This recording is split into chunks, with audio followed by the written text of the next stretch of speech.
It's a fact of life. Many elderly people need to be taken care of by their adult children. It's also a fact a growing number of elderly are being abandoned. Eyewitness News Tonight is next. From your 24-hour news source.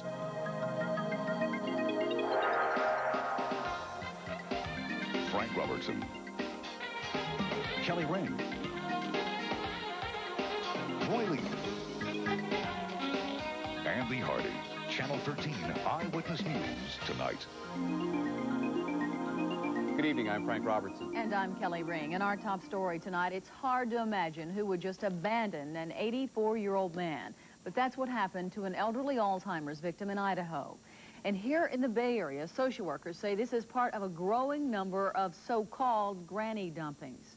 Eyewitness News reporter Deborah Becker tells us it's happening in Florida more than almost anywhere else in the country. The note they found on him says his name is John King. The person who dumped King at this Greyhound dog track in Idaho left the Alzheimer's victim in a wheelchair with a bag of diapers. Police say it's clear whoever cared for him does not want to be found. It's sad. It's pathetic.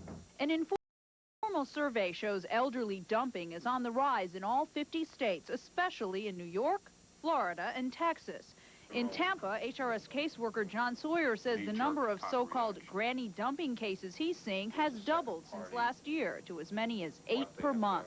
It's coming down to the family member or the caregiver thinking, well, I can't take care of this person because I don't have the money. A recent study by doctors shows that when elderly people get dumped, it most frequently happens at emergency rooms. Here at Tampa General Hospital, they say they see about half a dozen such cases every month. Say they have to run home for some errand and they may not come back, and we have to coax them to come back. Sociologists say as people continue to live longer, we need more services to help relatives care for them. It's a question of values for society. Are we willing to devote a lot of resources as people age? Doctors say the majority of dumping cases involve people suffering from dementia, like John King. Police say, ironically, when they found King, he wore a cap saying, "Proud to be American." Deborah Becker, Channel 13 Eyewitness News. Social workers say many granny dumping cases actually involve nursing homes, which send disruptive patients to hospitals and then refuse to take them back. The tragedy of Alzheimer's disease in particular is getting some attention on Capitol Hill. Senators are being reminded of both the human and financial toll the disease takes. 2 health subcommittees heard testimony during this hearing. Among those sharing their personal stories, actress Shelley Fabares, whose own mother has been left helpless by Alzheimer's. The nursing home for my mother costs $37,000 a year, and that doesn't include the cost of her incontinence supplies, her food supplements, and other items. An expense Fabares says she's lucky enough to afford, but she points out that many others are not so fortunate. The bottom line, however, if you feel you're at the end of your rope caring for an elderly loved one, there is help available. Better Living for Seniors is a referral service with branches in almost every Bay Area county. In Hillsborough, that number is 684-6434. That's 684-6434. Outside Tampa, Better Living for Seniors should be listed in your phone book. Just one primary this Tuesday, Connecticut. It's a sweet victory for former California Governor Jerry Brown. Brown and Arkansas Governor Bill Clinton are close, but Brown's the winner. Until now, he had won only one other state, Colorado. Paul Song has still garnered many votes, even though he is now out of the race. Brown is running as a reformer and painting Clinton as the business-as-usual candidate, a theme Brown hit on once again tonight. I just want to say to the people of Connecticut, thank you very much for speaking so clearly. You're the voice of America. It's going to spread across this country. Brown was speaking in New York. That's where the next big primary will be in 2 weeks. Among the Republicans, a familiar story. President Bush scores an easy win over commentator Pat Buchanan. The president calls it an impressive victory in the face of hard economic times. Keeping an eye on crime in the Bay Area tonight, Hillsborough County deputies are on the scene of a home invasion. They say 3 male suspects forced their way into a home on Gay Road. Both of the victims were hit in the head by the intruders. Some money and a gold chain were stolen. And a shooting in East Tampa tonight. We don't have many details on this story. We're told 2 people were shot. A 12-year-old was apparently caught in crossfire, received some minor injuries. Tampa police also say a 35-year-old was shot. It happened at 28th Street and Lake. No one, as far as we know, has been arrested. Other law enforcement agencies in our Eye on Crime network say things are quiet right now. Medical records from the alleged victim in the New York Mets rape case are proving useless to investigators. The New York woman who claimed she was raped a year ago in Port St. Lucie had an exam several days after the attack allegedly happened. 3 Mets players are being investigated in the case according to their attorneys. The players are Dwight Gooden, Vince Coleman, and Darrell Boston. They have not been charged. Carl Allison is now at home with his parents instead of in the Hillsborough County Jail. A circuit court judge set bond this afternoon for Allison rather than make him await sentencing behind bars. Allison was convicted last week of slipping LSD to a Clearwater woman. He'll remain under house arrest in his parents' home in Crystal River until he is sentenced next month. What to do about growing violence in our public schools? There was a debate on that tonight at a meeting of the Hillsborough County School Board. But as Eyewitness News reporter Bob Barnard says, the debate became stuck on the issue of how far schools should go to get rid of abusive students. Problem again. Tell that to the teacher that has to endure the humiliation. Sam, I am speaking. The argument is over what to do with problem students. Hillsborough County School Board member Sam Rampello says expel the troublemakers. I think some action needs to be taken immediately. But board member Yvonne McKittrick wonders what will happen to those students once they're out on the street. Because those kids that are walking the streets are going to be getting into worse trouble. They will be stealing your car. Connie Burton has a vested interest in the heated discussion. Her 12-year-old son is facing expulsion Wednesday for his alleged role in a much-publicized fight at Oak Grove Middle School earlier this month. I need for my son to be a contributor to society and not thrown into no institution. And if he can't learn, he won't be no good to nobody. This 12-page report on school discipline just given to the Hillsborough School Board proclaims gangs are becoming a critical fact of life in our communities and warns teachers and administrators be prepared. We believe the key to successful discipline in our classrooms is providing adequate training for our administrators and our teachers. Talk to students about what's going on in our schools, and some will tell you everything is all right. I feel our school does a good job of disciplining students in school. It's safe in my school, yeah. There's hardly any fights there at all. Nevertheless, just how we should keep our schools safe is destined to cause more heated debate as school leaders tackle what many see as an unsettling crisis. In Hillsborough County, Bob Barnard, Channel 13 Eyewitness News. Tonight's discussion barely scratched the surface, so the board has rescheduled another work session on school discipline for next month. Educators at a North Florida school say a T-shirt ban helped curb racial problems there. Administrators at Hamilton County High School have banned shirts with civil rights leaders or rebel flags after 2 fights broke out between black and white students. Teachers say the school was fast becoming polarized along racial lines. Something has to be done.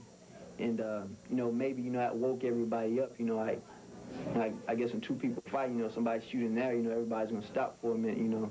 And I think that maybe it was necessary at that time.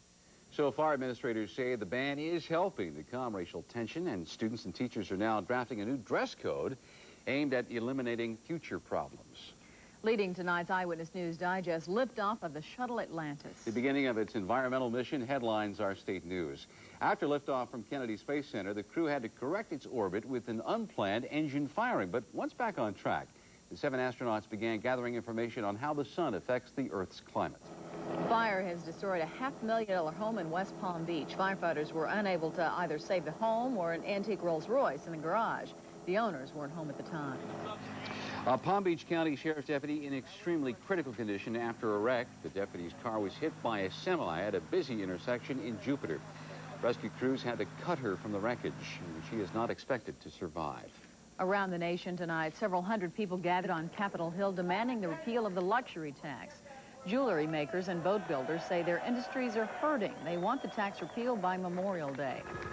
A suspected drunk driver led California authorities on an hour-long chase. The man was finally stopped when a patrol car struck his station wagon, causing the car to spin out on a dead-end street.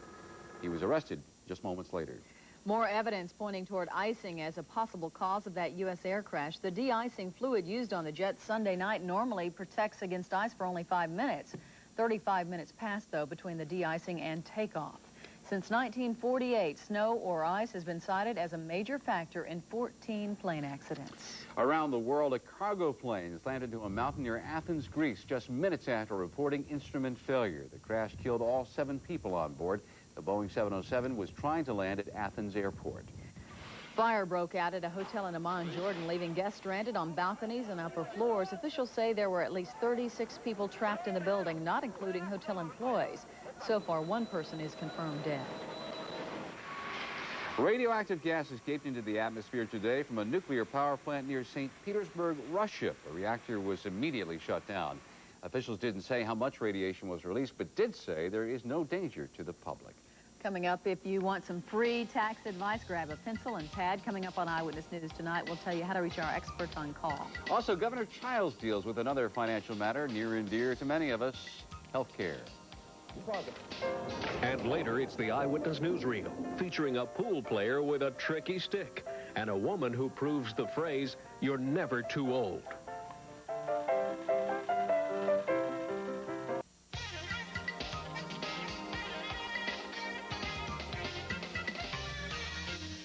Uncle Sam is looking forward to the April 15th tax deadline, but chances are you're not. Perhaps a little free advice from some tax experts will numb the pain for you.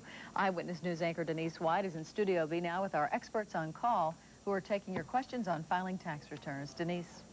I'm here with tax experts from the Florida Institute of Certified Public Accountants. They have taken over 800 calls tonight. Now, here are some of the most frequently asked questions. If you owe money, what can you do if you can't send the payment along with your return? The answer, send what you can. IRS will bill you for the rest with interest. If you file an extension knowing you owe money, do you have to pay it by April 15th? Yes. If not, you have to pay interest on what you owe. How can you find out the status of your refund? Call 818-829-4477. Now, our panel of experts will be here until 11:30 tonight. In Tampa, you can call 875-8255. Everywhere else, dial 1-800-826-4434 or 1-800-282-4229.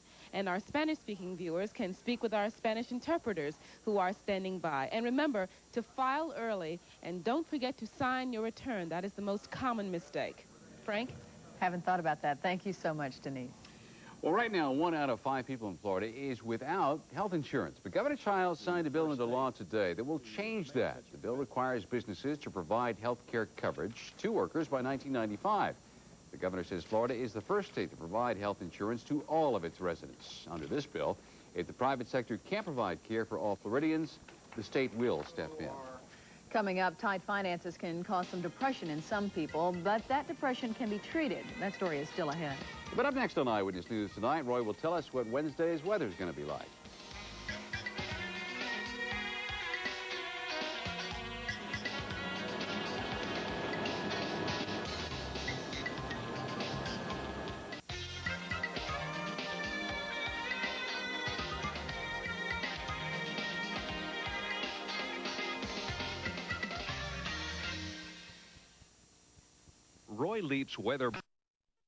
Roy Leep's weather broadcast carries the seal of approval of the American Meteorological Society. It's kind of warm outside. Yeah, east wind has become rather brisk tonight, and that's bringing in moist, warm air off the Atlantic, so it's holding things up. And temperature right now at our Tampa studios is a spring 65 degrees, 67 at the St. Petersburg Bayfront. Humidity up there at 72%, and the barometer is now 30 and 12/100 inches and steady. Wind east-northeast 9 to 18, 69 in the Bay and 65 in the Gulf. Those east winds have been with us all day long, and of course they're strongest along the eastern seaboard where they're coming in off the Atlantic. Small craft advisories up from Savannah all the way down to Key Largo tonight. Elsewhere, caution is advised because the winds, although not as strong along the west coast, certainly are a notch or so above normal. You can see the clouds that have been generating over the Atlantic with those winds have been swept right on over the peninsula and into the Gulf. Meanwhile, we've got some middle and high-level clouds moving in the opposite direction towards the east over the southern portion of the Gulf of Mexico. So a lot of moisture around. Now, check on temperatures reflects those east winds. 66 at Daytona Beach, 71 Melbourne, Vero Beach, and on down to West Palm, 72 at Fort Lauderdale, 70 at Miami. There have been some showers within the last couple of hours around the Miami area. They're expecting some locally heavy rains there, perhaps as much as 4 inches during the next 6 to 12 hours.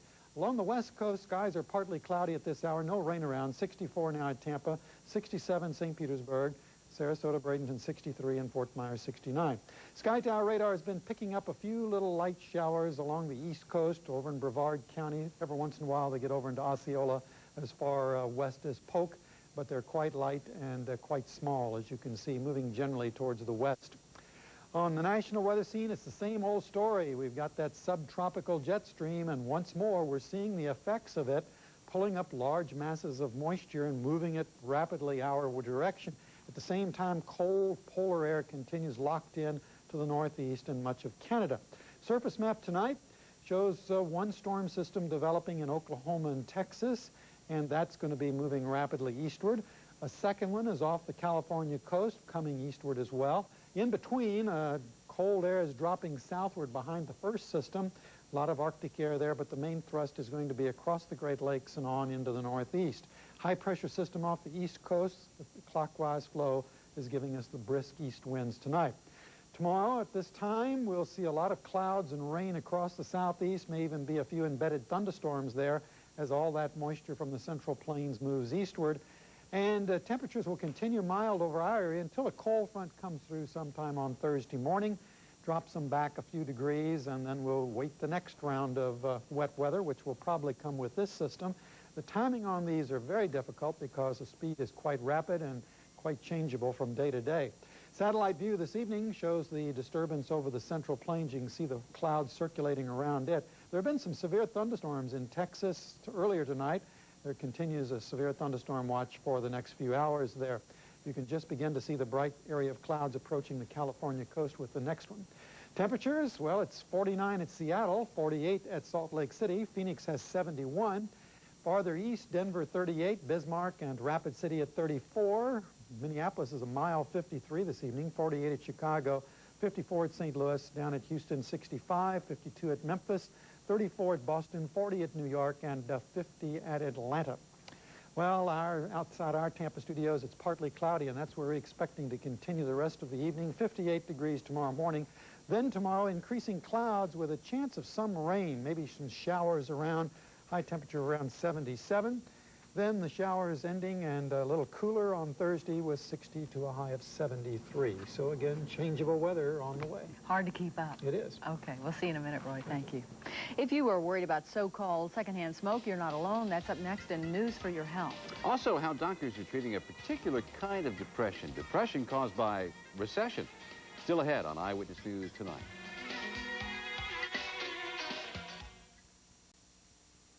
Topping tonight's News for Your Health, a new poll out this evening suggests a majority of Americans are worried about the consequences of secondhand smoke. In fact, 54% of those surveyed say smoking should be banned in all public buildings, yet 63% say a voluntary approach should be taken in the workplace.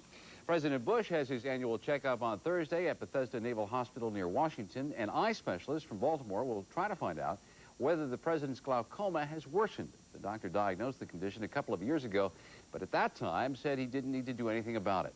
Presidential spokesman Marlon Fitzwater says overall, Mr. Bush feels terrific. Money is tight just about everywhere these days, and that can put a lot of stress on you and your family. But here are some ways to deal with the stress. Companies are beginning to hold classes to get people to talk about their financial problems. Strategy number one, don't let money stress take over your life. Have a specific time of the day when you work on your financial troubles. And you have like 2 hours on Friday, you're going to do that. And do it then, and then forget it the rest of the time.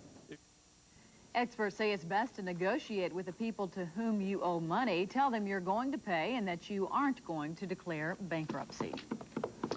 Well, I wonder if our hopes of baseball are bankrupt. I don't know. In the immediate future, it seems so. Yeah, well, some claim the Mariners are going to stay put in Seattle. You know what it is, though, Frank? It's a DD. It's a done deal, baby. And the folks here trying to figure out a solution. We got to somehow, some way, find somebody that can allow us to have a franchise here. We got to jump on Fay Vincent. Why not allow people to expand? Why not allow people to, well, if not expand, but relocate? Well, the Mariners are one step closer to staying in Seattle and staying out of the Bay Area. Published reports have baseball's ownership committee recommending the proposed sale of the M's to the Nintendo Group. Fred Kuhlman, the chairman of the ownership committee, was in St. Petersburg today to watch his Cardinals play, and he's downplaying the reports. I have steadfastly, and some of you I've even talked to, taken the position that I will not take any position with regard to the Seattle thing until the ownership committee meets on the subject. I have not endorsed anything. Also on hand for the Cards-Rangers exhibition was basketball analyst Dick Vitale, and we asked him if we need to get nasty in our efforts to land a franchise. Maybe. Well, it's pretty tough to get meaner when you're not operating with any leverage. In the name of the game and anything in life, whether it's contractual negotiations, whether it's in sports or whatever, you got to have leverage. And right now, your hands are tied, and that makes it very, very difficult. Also a report today, the commissioner has approved the sale of the M's, but out in Phoenix, Fay had little to say. Well, I'm not going to comment on it. I haven't seen it. I don't know what it says. And my position on Seattle will be expressed in the meeting, and any reports about it being expressed now are out of order. All right, some more bad news for Bay Area fans. Bad news for the Reds, too, but it could have been worse. Rob Dibble underwent examination on his right shoulder today in Tampa. Doctors determined he's suffering from tendonitis, so he's going to miss the rest of spring training, going into a supervised rehab program to strengthen that shoulder. Then after 2 weeks of rehab, he'll begin a 10-day throwing program. Dibble hopes to avoid beginning the regular season on the DL. And the Noles spent this day out in Albuquerque, tuning up for Thursday's showdown with Indiana. Channel 13, by the way, brings you that contest beginning at 8 o'clock Thursday, and we'll follow that up with the Seton Hall Duke game from Philly. Friday night, the action starts at 8, Ohio State, North Carolina in Lexington, and the late game pits Michigan, Oklahoma State in the same Southeast Regional. NIT action tonight. Rhode Island in double overtime defeated Boston College by 1. Halftime, Arizona State 32, Utah 31. And Knick fans were due for a laugher tonight, so in town came the hapless Orlando Magic. And how about Pat Ewing here? The nice wraparound, and this shot will fall. Give him 2. And then Ewing is tired of going under the basket, so he tries it from long range, at least from him, and he hits the fadeaway. All New York tonight. The Magic now 17 and 52. 126-117 the final. Chicago a winner over Denver, and Cleveland wins at home over Indiana. Halftime, Portland leads Dallas 61-52. Seattle over Houston in the third. Just underway, Milwaukee at Sacramento. Tough year for the Magic. I would say so. But the Heat still with a playoff chance. Good for them. Half game out of the last spot. They might make it. Sure. Thanks, Andy. Okay. Eyewitness Newsreel is next. Tonight we meet a man who's looking for tender love through legal tender. And a woman who proves you never know what you can do until you try. All in the Eyewitness Newsreel. Some people have a love of money. Jim here hopes his money will bring him love. The lonely Californian put this message on several $1 bills, hoping for some random Miss Right to cash in. So far, Jim has had no luck. Maybe he should try 5s. It's strange out there. Billiard sharpshooter Fast Eddie Parker still has the touch after all these years. He proved it last week at a pool exhibition. This is one of his toughest tricks, knocking out the cue ball with the number 3 without disturbing the others. Shoot a great game of pool. So do you, Fast Eddie. For the first 70 years of her life, Helen Knutson never picked up a paintbrush. Then she took an art class at a retirement home and discovered an untapped well of talent. 2 years later, Helen has sold many of her paintings and has caught the attention of several art critics. And that's our Tuesday Eyewitness Newsreel. Those are some pretty pictures. Really were. They really are. Going to rain a little bit tomorrow? Maybe a few showers. I don't think it'll be anything too drastic, but in fact, Scott has got her sun hat on, so there'll probably be a little bit of sun, too. 58 degrees, though, and clouds at wake-up time. By midday, the clouds will still be around, and 70, and we should end up around 77, and there could be a few showers. Okay, we'll be ready for it. Thank you, Roy. That's Eyewitness News tonight. Stan Jason has your next news in half an hour. He'll keep you up to date throughout the night. And then join Alan Wynn and Ann Dwyer for Eyewitness News this morning, all from your 24-hour news source. Have a good night, everybody.